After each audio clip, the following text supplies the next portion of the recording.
नमस्कार दोस्तों, मैं प्रशांत पटेल राइजिंग क्लासेस से आज आप लोगों के लिए एक नया टॉपिक लेके आए हैं, हुमायूं।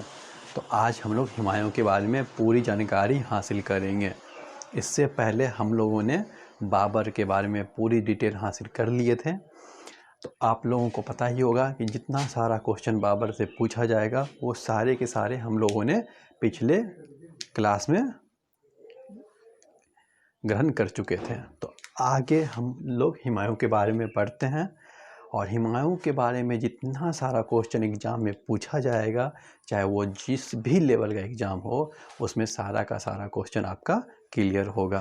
तो चलिए हम लोग अब हुमायूं के बारे में जानकारी हासिल कर लेते हैं। हुमायूं का बचपन का नाम था नसरुद्दीन महमूद हुमायूं। हुमायूं जो था वो बाबर का सबसे बड़ा बेटा था। तो इसके पिताजी का नाम था बाबर और इसका जन्म 1508 ईस्वी में काबुल में हुआ था। और इनके माताजी का कभी कभी नाम एग्जाम में पूछ लेता है, तो इसके माताजी का नाम था महाम बेगम, याद रखिएगा। बाबर के 4 पुत्र और 1 पुत्री थी। 4 पुत्र में एक पुत्र का नाम था कामरान और अक्सरी। ये जो थे एक गुलरुख बेगम से उत्पन्न संतान थे, यानी कि एक माँ से 2 संतान थे, कमरान और अक्सरी। एक बेटा था हिंदाल और ये इनके माताजी का नाम था दिलदार बेगम। और इन तीनों के अलावा एक तो हुमायूं था ही जिनके माताजी का नाम था महाम बेगम, और एक बहन थी इन चारों भाई का गुलबदन बानो बेगम, जिसने बाद में हुमायूं नामा का रचना की है। और उसमें बाबर के बारे में भी जानकारी मिलती है और हुमायूं के बारे में भी। तो ये सब क्रम को देखते हुए हम लोग अब पढ़ते हैं हुमायूं के बारे में। बाबर का जब मृत्यु, आप लोगों को पता ही होगा कि 26 दिसंबर 1530 ईस्वी में बाबर की मृत्यु हो जाती है। बाबर की मृत्यु होने के बाद गद्दी पर उसका पुत्र हुमायूं बैठता है। और ये कब बैठता है? तो 4 दिन के बाद 30 दिसंबर 1530 को जब ये गद्दी पर बैठता है, तो इस प्रारंभिक कठिनाई इसके सामने बहुत सारी रहती है। तो थोड़ा सा हम पहले प्राथमिक कठिनाई जो इसके सामने था उसको देख लेते हैं। उसके बाद हम लोग इसने कितने युद्ध लड़े और कौन कौन से युद्ध में जीत हासिल किया और कब इसे फिर भारत छोड़ना पड़ा, दोबारा इसने कब भारत को पुनः हासिल किया। तो ये सब क्रम को हम लोग पढ़ते हैं। इसका कार्यकाल 2 हिस्सों में हम लोग पढ़ सकते हैं। एक पढ़ सकते हैं 1530 से 1540 ईस्वी में, फिर ये भारत से निष्कासित हो जाता है 1540 ईस्वी में। फिर 15 वर्ष तक ये अपने सत्ता से निष्कासित रहता है। पुनः ये 1555 ईस्वी में सत्ता हासिल करता है और एक साल के बाद ये अगले 1556 में इसकी मृत्यु हो जाती है। तो इसका प्रारंभिक कठिनाई क्या था? तो बाबर की विरासत। बाबर जो गद्दी पर बैठा था दिल्ली की गद्दी पर, तो वो तो तुर्क, जो चगताई वंश के तुर्क व्यक्ति थे और दिल्ली पर अफ़गान का शासन था। तो जब बाबर अफ़गान को, इब्राहिम लोदी को हरा के गद्दी पर बैठता है बाबर, तो बाबर को यहाँ की जनता पसंद नहीं करता और बाबर से घृणा करता है। बाबर इस एवज में उस सबको खुश करने के लिए चांदी के सिक्के बहुत बांटता है, जिस कारण से आर्थिक स्थिति बहुत ख़राब हो जाती है मुग़ल की। और ये आर्थिक स्थिति हुमायूं को अपने पिताजी के द्वारा दिए हुए विरासत में मिलता है। तो जब ये गद्दी पर बैठता है, आर्थिक स्थिति उसी तंगी रहती है। दूसरा मिर्ज़ा बर्ग, दूसरा हुमायूं के भाई। देखिए दूसरा क्या है, हुमायूं के भाई। हुमायूं के पिताजी कहते हैं हुमायूं को कि बेटा जब हम मर जाए तो गद्दी को अपने भाइयों में भी बांट देना। तो हुमायूं उस तरह से अपने गद्दी को अपने भाइयों में बांट देता है। तो लेकिन इसके भाई को जब एकजुट होकर हुमायूं का साथ देना चाहिए था, तो ये भाई स्वार्थवश अपने अपने हित की रक्षा करता है और अपना अपना साम्राज्य बांटने में या अपना अपना साम्राज्य विकसित करने में लगे हुए रहते हैं। इस तरह से हुमायूं का साथ नहीं दे पाता है उसका भाई। तीसरा देखिए मिर्ज़ा बर्ग और उसके संबंधी। मिर्ज़ा बर्ग और उसके संबंधित क्या है? कि जो बाबर ने एक स्थापना किया था मुगल वंश, उसमें अधिकांश चगताई वंश के तुर्क लोग थे। जो कि पहले बाबर भी आप सुने होंगे कि मिर्ज़ा की उपाधि धारण किया था, उसके बाद वो बादशाह, फिर बादशाह की उपाधि धारण करता है। तो मिर्ज़ा वर्ग का ज़्यादा था दबदबा, और मिर्ज़ा वर्ग से ज़्यादा दबदबा हुमायूं के सगे संबंधित का था। बाबर का एक बहनोई था मेहदी ख्वाजा, वो खुद चाहता था कि वो सपना देखता था कि हम मुग़ल के सत्ता पे बैठें। तो इस तरह से इसे अपने सागी संबंधित से बहुत परेशानी था। चौथा देखिए, अफ़गान हुमायूं के प्रबल शत्रु थे। सबसे बड़ा शत्रु इसका अफ़गान था। जिस अफ़गान को हरा के बाबर दिल्ली का सत्ता हासिल किया था, वही अफ़गान हुमायूं के लिए बहुत बड़ा प्रबल शत्रु के रूप में पेश होता है। तो अफ़गान क्या था, इब्राहिम लोदी का एक भाई था महमूद लोदी, वो भी अफ़गान था। और इस तरह से अफ़गान लोग एकजुट होकर और इसे हुमायूं को यहाँ दिल्ली से बाहर भेजने में की कोशिश में लगे हुए था सब मिलके। सेना का राष्ट्रीय स्वरूप ना होना। देखिए, सेना का राष्ट्रीय स्वरूप नहीं होने का क्या मतलब है कि बाबर के सेना में, या आप कह सकते हैं हुमायूं के सेना में, चगताई तुर्क, उसके बाद ईरान के सेना, फिर क्या कहते हैं अफ़गान, और कुछ भारत के लोग सब मिलके एक सेना का एकजुट कर रखे थे। तो इसके सेना में बहुत सारे जाति के सैनिक थे, और वो सैनिक खुद अपने ही जो कास्ट के सरदार थे उसका ही बात मानता था। इस तरह से सैनिक में एक तरह से प्रबल इनका कब्जा नहीं था, बाबर या ना हुमायूं का। तो इस तरह से इसका एकजुट सैनिक होता है, वो नहीं था। एकजुट सैनिक तब होता है जब राजा कुछ ज़्यादा क्रूर हो और शक्तिशाली हो, अपने सैनिक को काबू में रख सके, तब होता है। जबकि हुमायूं उदारवाद टाइप का व्यक्ति था। हुमायूं की व्यक्तिगत दुर्बलता। हुमायूं का व्यक्तिगत दुर्बलता भी उसको कहीं हद तक जिम्मेदार है उसे भारत से निष्कासित होने में। हुमायूं बहुत उदार किस्म का व्यक्ति था। कहा जाता है कि हुमायूं 7 दिन में 7 रकम के कपड़े पहनता था। रविवार को वो पीला पहनता था, सोमवार को वो सफ़ेद, शनिवार को काला कपड़ा पहनता था। भाग पे वो ज़्यादा डिपेंड था। जबकि उसके पिताजी बाबर ने उसे खुद बोला था कि भाग पे ज़्यादा डिपेंड नहीं होना चाहिए, आदमी को परिश्रम करना चाहिए, तभी आदमी कुछ भी हासिल कर सकता है। इस तरह से और वो जो प्रदेश को जीतना चाहता था उसे नहीं जीत पाता है, तो वो उसके साथ संधि करके उसे छोड़ देता है, और जिस प्रदेश को वो आसानी से जीत सकता है उससे भी वो संधि कर लेता है। इस तरह से वो अपने शत्रु को मिटाने में सही सिद्ध नहीं होता है, जिसके कारण से इसे भारत से निष्कासित एक बार होना पड़ता है। साम्राज्य का विभाजन। देखिए, ये अपने भाइयों में अपने पिताजी के कहे अनुसार साम्राज्य का विभाजन कर दिया। साम्राज्य का विभाजन में देखिए क्या क्या करता है ये क्या करता है, अक्सरी को संभल सौंप देता है अपने भाई को, हिंदाल को मेवात सौंप देता है, और कामरान को काबुल और कंधार दे देता है। ठीक है, इस तरह से काबुल और कंधार कमरान को दे दिया, अक्सरी संभल को दे दिया, और हिंदाल मेवात को दे देता है। इस तरह से इसका विभाजन टुकड़ों में बट जाता है, और हुमायूं के पास दिल्ली आगरा के सिवा और कुछ नहीं बचता है। धीरे धीरे करके कामरान पंजाब को भी हासिल कर लेगा, तो भी हुमायूं उसे कुछ नहीं कहता है। अब इसका हम पहला युद्ध देखते हैं कि ये युद्ध लड़ता है। ठीक है, तो पहला युद्ध ये लड़ता है कालिंजर पर। कालिंजर पर ये आक्रमण करता है जस्ट 1 साल के बाद। जैसे गद्दी हासिल करता है उसके 1 साल के बाद 1531 ईस्वी में ये कालिंजर का युद्ध लड़ता है। कालिंजर का युद्ध लड़ता है, देखिए किसके किसके बीच होता है कालिंजर का युद्ध। हुमायूं और प्रतापरुद्र देव के बीच में कालिंजर का युद्ध होता है। इस युद्ध का निर्णय क्या होता है, दोनों आपस में संधि कर लेते हैं। अच्छा, ये युद्ध क्यों लड़ा गया था? ये युद्ध इसलिए लड़ा गया था क्योंकि प्रतापरुद्र देव जो हैं वो अफ़गान के प्रति उनका ज़्यादा मित्रपूर्ण संबंध था, और हुमायूं का शत्रु था अफ़गान। तो हुमायूं चाहते थे कि हमेशा अफ़गान का जो भी सहायता नहीं करे, लेकिन प्रतापरुद्र देव का उसका अच्छा संबंध था अफ़गान से। इस तरह से, और ये थोड़ा सा शक्तिशाली भी हुआ था, तो अब प्रतापरुद्र देव को वो क्या करता है, के साथ संधि करता है। इस संधि में प्रतापरुद्र देव क्या करता है, उसको धन देता है, और हुमायूं का जितना भी क्षतिपूर्ति होता है उसकी भी भरपाई करता है प्रतापरुद्र देव।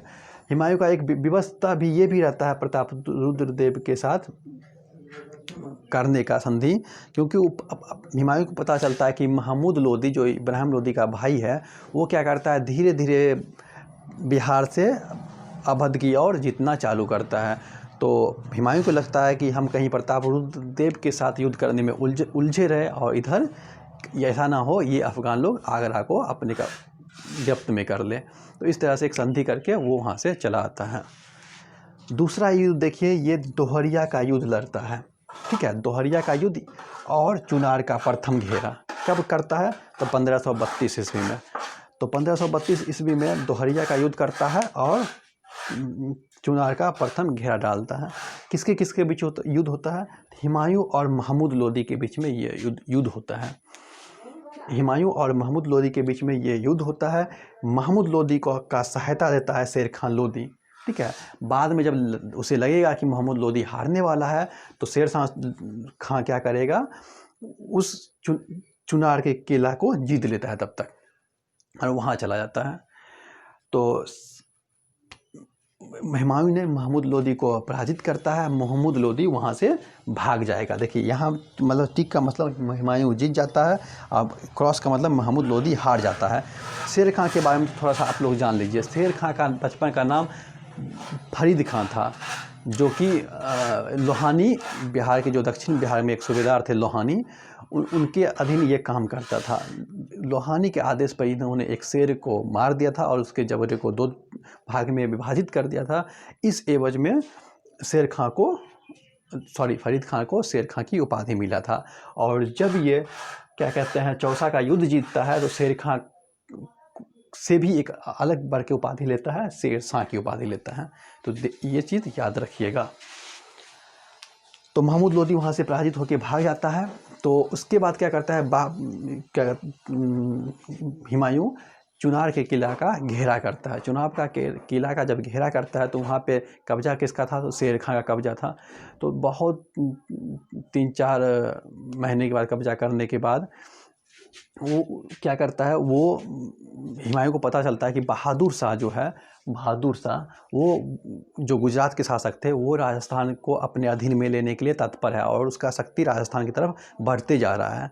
तो हुमायूं को लगता है कि इससे पहले हम बहादुर शाह को ही लिपट लेते हैं, यहाँ पे टाइम स्पेंड करने से अच्छा है बहादुर शाह को हराते हैं। तो इस कारण से शेर शाह सूरी से एक समझौता होता है। शेर शाह सूरी क्या करता है, जो शेर शाह सूरी बोलिए या हम शेर खां बोले, तो शेर खां क्या करता है, हुमायूं से अधीनता स्वीकार कर लेता है और अपना एक पुत्र होता है शेर खां का, जिसका नाम रहता है कुतुबू खां, इसको हुमायूं की सेवा में भेज देता है, ठीक है। तो चुनार का किला को क्या हुआ, समझौता हुआ। शेर खां जो होता है वो मुगल अधिपत्य स्वीकार कर लेता है कुछ पैसे देने के बात पे, और अपना पुत्र जो होता है उसे हुमायूं के सेवा में भेज देता है। इस तरह से ये दोहरिया का युद्ध भी समाप्त होता है और चुनार का किला का घेरा भी का जो कहानी था वो भी समाप्त होता है। उसके बाद बहादुर शाह से संघर्ष। देखिए बहादुर शाह से संघर्ष क्या था, उस टाइम में बहादुर शाह ही सबसे महत्वपूर्ण शासक थे गुजरात के, क्योंकि गुजरात उस टाइम में एक आर्थिक दृष्टि से भी बहुत समृद्ध था, क्योंकि एक उसके नज़दीक बंदरगाह पड़ता है, तो व्यापार की दृष्टि से ये आर्थिक समृद्ध भी था गुजरात। और बहादुर शाह खुद बहुत शक्तिशाली सेनापति और एक शासक थे। तो जब बहादुर शाह धीरे धीरे राजस्थान की ओर बढ़ रहा होता है और हुमायूं के सबसे प्रबल शत्रु जो अफगान थे, वो सारे शत्रु को ये संरक्षण देता है, कौन, बहादुर शाह। तो इस कारण भी हुमायूं को बहादुर शाह से नफरत रहता है और इसके शक्ति को कुचलने के लिए इस पे आक्रमण करता है। तो जब इसको कुचलने के लिए हुमायूं आगे बढ़ेगा मालवा की तरफ, मालवा क्षेत्र की तरफ आगे बढ़ता है, तो पता चलता है कि बहादुर शाह एक दूसरे ही अभियान में लगे हुए हैं। तो कौन सा दूसरा अभियान में लगे हुए थे, तो राजस्थान का एक क्षेत्र था चित्तौड़, तो चित्तौड़ को जीतने के लिए ये लगा हुआ था। उस टाइम पे चित्तौड़ पे शासक कर रहा था राणा संग्राम सिंह का पुत्र एक था, ठीक है, राणा संग्राम सिंह का पुत्र था विक्रमाजीत, ठीक है, इसका शासन चल रहा होता है चित्तौड़ में। तो चित्तौड़ पे जब बहादुर शाह आक्रमण करता है तो विक्रमाजीत की जो माँ होती है करमवती, वो क्या करता है, हुमायूं को एक पत्र लिखता है और कहता है कि हम आपको भाई मानते हैं, और एक राखी भेजता है कि आप हमें सहायता दीजिए। तो इस दौरान बहादुर शाह भी हुमायूं को एक पत्र लिखता है और उसे कहता है कि हम जिहाद करना चाहते हैं चित्तौड़ पे, और आप इस्लाम को आप भी जानते हैं, इस्लाम धर्म से, हम भी इस्लाम धर्म से हैं, तो इस्लाम धर्म के नाते आप अभी कुछ नहीं कीजिए जब तक हम जिहाद करके जीत ना ले उस प्रदेश को। तो हुमायूं कहीं ना कहीं धर्म को देखते हुए वो कुछ नहीं करता है। तो बहादुर शाह धीरे धीरे किला को घेराबंदी करके चित्तौड़ को जीत लेता है, चित्तौड़ को जीतता है और खूब लूटपाट करता है। जब खूब लूटपाट करता है तो हुमायूं मेवाड़ मालवा के किले के पास उसका इंतज़ार करते रहता है। तो उस समय वो आक्रमण नहीं करता है, वो अपने सैनिकों की स्थिति को सुनिश्चित करता है और आक्रमण करता है। कब? जब बहादुर शाह जीत के वापस जा रहा होता है तो उस पर हुमायूं और दोनों मिलके दोनों के बीच में एक युद्ध होता है। दोनों के बीच में युद्ध होता है तो बहादुर शाह वहाँ से भाग जाता है और हुमायूं उसका बहुत पीछा करता है। तो लेकिन तब पर भी बहादुर शाह भागते हुए चला जाता है। तो इस तरह बहादुर शाह को हरा के हुमायूं जीत लेता है। कौन सा क्षेत्र? मालवा और गुजरात का क्षेत्र पूरा का पूरा हुमायूं जीत लिया। और इस पे अपने प्रतिनिधित्व को जो उसके अधीन थे उसको नियुक्त करके वो वहाँ से चला आता है। लेकिन 1 साल के अंदर ही क्या होता है, ये क्षेत्र फिर से स्वतंत्र हो जाते हैं, गुजरात और मालवा के। उसके बाद हम लोग पढ़ते हैं चुनारगढ़ की विजय। चुनारगढ़ की विजय किसके किसके बीच में होती है?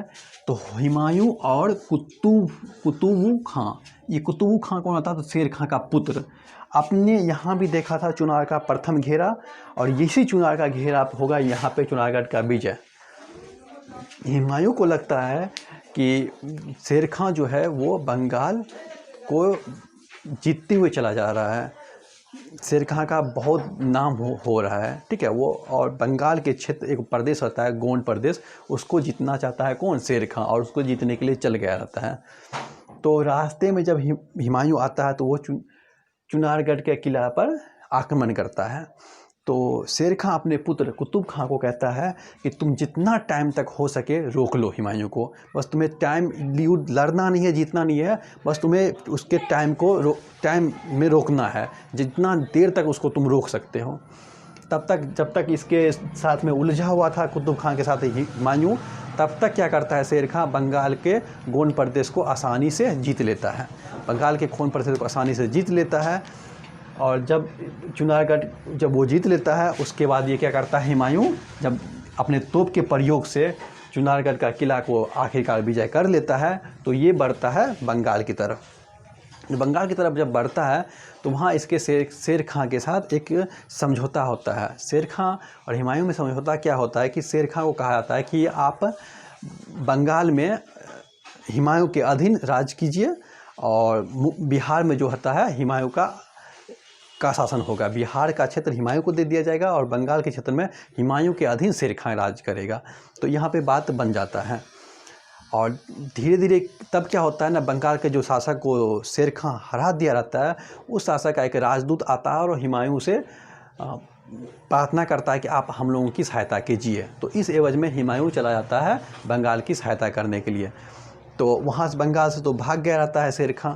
तो जब बंगाल का विजय करने के लिए जाता है हुमायूं, तो शेर खां ये अफवाह फैला देता है सारे अफगान में कि हुमायूं हम सबको ख़त्म करना चाहता है, हम सब का पूरा आबादी को यहाँ से मिटा देना चाहता है। इसीलिए वो न संधि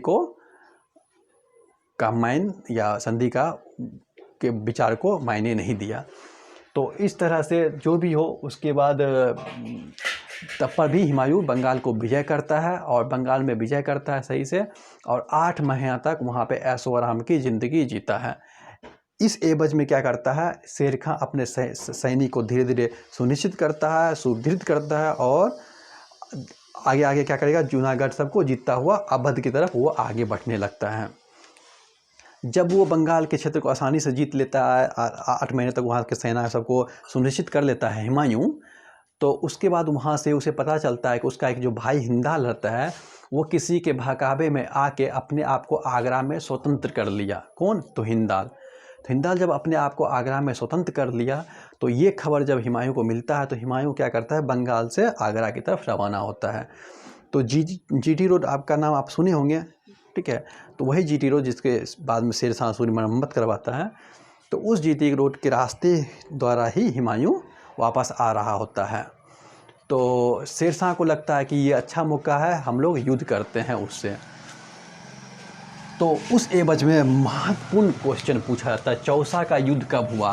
तो आपको याद रखना है 1539 आपको याद रखना है। ये 27 जून 1539 नहीं भी याद रखिएगा तो कोई दिक्कत नहीं है, 27 जून, लेकिन 1539 याद रखना आपको अनिवार्य है। क्या हुआ था? तो चौसा का युद्ध हुआ था। किसके किसके बीच हुआ था? तो हुमायूं वर्सेस शेर खां के बीच में। शेर खां के बीच में ये युद्ध हुआ था और ये युद्ध कहा जाता है एक बड़ा भयंकर युद्ध हुआ था। देखिए ये युद्ध क्या होता है कि शेर खां और हुमायूं, जब हुमायूं वापस जीटी रोड से लौट रहा होता है तो कर्मनाशा नदी, एक कर्मनाशा नदी रहता है और एक गंगा नदी, यहाँ पे रहता है कर्मनाशा नदी, यहाँ पे रहता है गंगा नदी। इस दोनों नदी के बीच में मुगल जो अपने सैनिक जो हुमायूं के साथ यहाँ पे रहते हैं, ठीक है। और इसका इंतजार कर रहा था शेर खां यहाँ पे। 3 महीने तक एक दूसरे के आमने सामने रहता है, ये दोनों 3 माह तक आमने सामने रहता है, लेकिन एक दूसरे पर आक्रमण नहीं करता है। तो शेर खां यहाँ पे का योजना क्या रहता है? शेर खां तो इस इलाके से वाकिफ़ रहता है। वो सोचता है कि अभी बारिश का मौसम है, आएगा तब जाके युद्ध करेंगे, क्योंकि बारिश के मौसम में कर्मनाशा नदी और गंगा नदी में पानी भर जाता है। जब पानी भर जाएगा तो मुगल सैनिक को दिक्कतें होगी और हम आक्रमण करके जीत जाएंगे। तो 3 महीना के घेरा करने के बाद आखिरकार शेर खां प्रातः सुबह आक्रमण कर देता है मुगल पे सैनिक पे।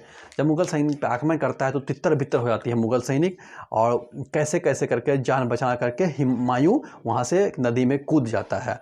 और नदी में जब कूदता है तो निजाम नामक मिश्ती जो नाव खेपता है उसको भिष्टी कहते हैं, निजाम नामक व्यक्ति उसको जान बचाता है। किसका? हुमायूं का, जब ये नदी में कूदता है। तो इस तरह से शेर खां इस युद्ध को विजय कर लेता है, और जब विजय होता है शेर खां से इस युद्ध में तो उपाधि धारण करता है शेरशाह की। तो आपको कभी कभी क्वेश्चन पूछ सकता है शेर खां ने किस युद्ध में शेरशाह की उपाधि धारण किया था? तो चौसा के युद्ध में किया था। तो देखिए एक टाइम में हुमायूं से बचते फिर रहा था शेर खां, और अब हुमायूं बचते फिर रहा शेर खां से। उसके 1 साल के जस्ट बाद क्या होता है, जब हुमायूं आगरा पहुंचता है तो वहाँ पे फिर सेना को एकीकृत करता है, और जब शेरशाह का देखता है कि बढ़ रहा है उसका सब कुछ, वो आगे उसका व्यक्तित्व बढ़ रहा है, उसका साम्राज्य बढ़ रहा है और हमारे लिए खतरा हो सकता है, तो हुमायूं उस पर 1 साल के बाद पुनः आक्रमण करता है। तो आपको याद रखना है, कन्नौज युद्ध बोलिए या तो बिलग्राम युद्ध बोलिए, ये कब हुआ था? तो 1540 में हुआ था ये युद्ध। 17 मई 1540 को ये युद्ध हुआ था। तो इस युद्ध में किसके किसके बीच होता है? हुमायूं वर्सेस शेरशाह के बीच में होता है। तो शेरशाह के बीच में होता है। इस युद्ध में भी शेरशाह क्या करता है? 1.5 माह तक एक दूसरे पर आक्रमण नहीं करता है। और इस युद्ध में भी क्या होता है कि बारिश इतना होता है कि मुगल के खेमे में पानी भर जाता है, और मुगल जब अपने सैनिक को एक ऊंचाई पर ले जाने के क्रम में ले जाना चाहता है तब तक आक्रमण कर देता है शेरशाह मुगल के ऊपर। जब मुगल के ऊपर शेरशाह आक्रमण कर देता है तो मुगल अपने तोप को सही से प्रयोग नहीं कर पाता है, और मुगल का जीतने का सबसे बड़ा हथियार तोप ही था, और वो तोप का प्रयोग सही से नहीं कर पाता। इस कारण हुमायूं की पराजय होती है, और इस बार जो पराजय होती है तो इसे भारत से निष्कासित होना पड़ता है, क्योंकि जैसे पराजित होता है तो वो आगरा भागता है, लेकिन शेरशाह इसका पीछा नहीं छोड़ता है कि नहीं अब तुमको नहीं छोड़ेंगे। आगरा का पीछा नहीं छोड़ता है, धीरे धीरे आगरा से इसको भागने पर विवश कर देगा, और इस तरह से शेरशाह का दिल्ली और आगरा पर अधिकार हो जाता है। किसका अधिकार हो जाता है? तो शेरशाह का। तो आप देखिएगा ये 1540 यानी कि 1530 से 1540 तक जो हुमायूं का काल था ऐसे ही गुजरेगा। इसके बाद क्या होता है, ये निष्कासित हो जाता है, और यहाँ से ये भाग के कहाँ चला जाएगा हुमायूं? तो सिंध चला जाता है। सिंध जाता है हुमायूं। वहाँ पर उसका पहले से एक भाई आता है हिंदाल। तो सिंध का थोड़ा सा क्रम देख लीजिएगा, वो कहा था कि कितना साल तक निष्कासित रहा था। आपको याद रखिएगा कि 1540 से वो 1555 तक, यानी कि 15 साल तक बाहर रहता है सत्ता से। तो हिंदाल का एक गुरु रहता है मीर अली अकबर, हमेशा याद रखिएगा। अकबर कौन है? तो मीर अली अकबर, नाना के नाम पर ही अकबर सम्राट का नाम पड़ता है अकबर। तो मीर अली अकबर का एक पुत्री रहता है, ठीक है। हिंदाल के गुरु रहता है मीर अली अकबर, उसकी एक पुत्री रहता है, उससे शादी कौन कर देता है? हुमायूं, उसे शादी कर लेता है और उसी से पुत्र उत्पन्न होता है कौन? अकबर, जो कि इसकी हुमायूं के बाद एक महान सम्राट बनेगा। तो उसके बाद धीरे धीरे ये चाहता है कि हम जीते, लेकिन कोई ना तो कमरान साथ देता है, ना तो हिंदाल साथ देता है, ना तो अस्करी साथ देता है। धीरे धीरे इसके क्रम में, युद्ध करने के क्रम में इसके भाई एक युद्ध में मारे चले जाते हैं हिंदाल, और कमरान अस्करी की भी मृत्यु हो जाती है। और इस एवज में जो ईरान के शाह थे वो इस एवज में इसका सहायता करने के लिए चाहता है हुमायूं तो सुन्नी था, वो बोलता है कि तुम सिया कबूल लो तो हम तुम्हारा सहायता करेंगे तुम्हारा साम्राज्य पाने में। तो हुमायूं कहता है ठीक है, सिया कबूल लेंगे, हमको सहायता कीजिए। तो वो सहायता करता है और धीरे धीरे हुमायूं क्या करता है, एक युद्ध लड़ता है 15 मई 1555 को, मच्छीवाड़ा का युद्ध करता है और मुग़ल पंजाब को जीत लेता है। धीरे धीरे मुग़ल काबुल कंधार पे, जो कि कमरान का क्षेत्र था, वहाँ पे तो हुमायूं का शासन हो ही गया।